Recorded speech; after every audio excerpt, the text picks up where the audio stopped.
So this class actually came about with myself. I was a Detroit Lion before, and myself and a couple of my teammates, we were riding around the city trying to understand the landscape from a real estate perspective. I also flip houses and stuff. And during the ride, one of the players was like, man, I just wish when I was in school, we talked about credit and buying your first house and taxes and budgeting, because it would probably save me so much time and headache, right? And I was like, that's not just something that athletes need. Like, we all could use that, right? So that's where the idea came about, and then after that, I just started pursuing it. And you pitched it to a professor there at Penn, which was your alma mater. Yep. Right. And so, how many kids are in the class? And they're not all athletes, I assume. No. There may not be any athletes for all I know.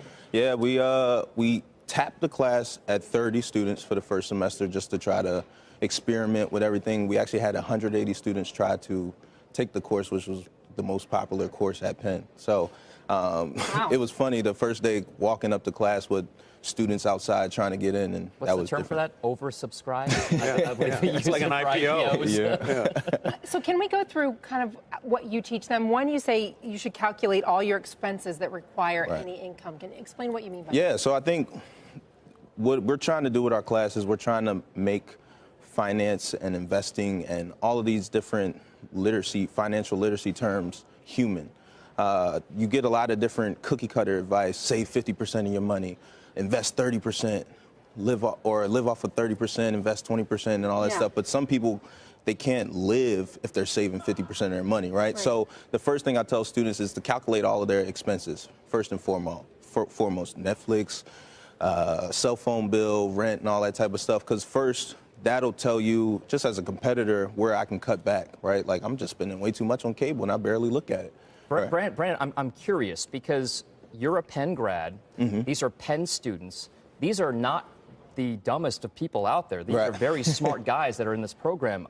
The people that are in this class, the women, the men, what is it that you've seen in the course of this class so far that has been the most misunderstood part of financial literacy? Yeah, I think it's unspoken, right? I think that I tell the class, like, 2 + 2 = 4, right? And we all think that that's dumb, right? Because we all have learned it. We practice our multiplication tables. We've practiced cursive at some point in time. We've never practiced budgeting.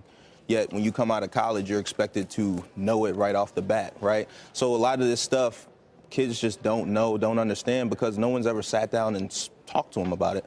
But, you know, nearly 2/3 of Americans can't pass a basic financial literacy test. And only 17 states mandate that in high school, kids have to take a class in this.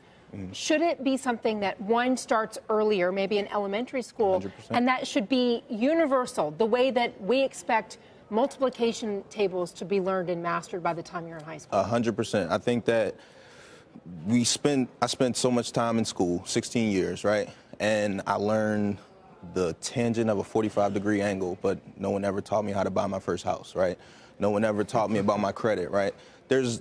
When I remember pitching this to the school, and I'm like, what's our downfall here? We teach kids something that they actually may use at some point in time. Like, what's our loss here? Right? So when you look at your peers in the NFL, the notes indicate that you save a very high percentage of your income. Now, you're lucky to have a nice high income, so makes it easier. it makes it a little easier than someone who has to use all of their income to pay their expenses. 100%. But as you look at your peers in the NFL, those who have made mistakes financially, what is the common thread?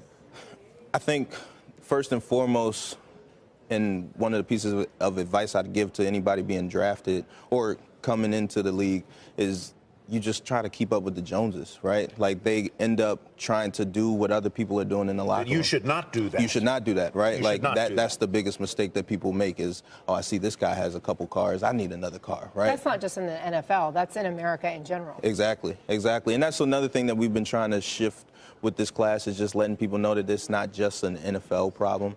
Our salaries are public, so you can see what I make. And if I'm not living according to those plans, you think that I'm broke, right? Your team has done a lot to get better in this offseason. You must be very excited about I it. am Le'Veon Bell coming. Right? I am very, good very running excited. back coming your way. Exactly. Receivers and so forth. You're going to be a much stronger team this year. I agree. I wholeheartedly agree.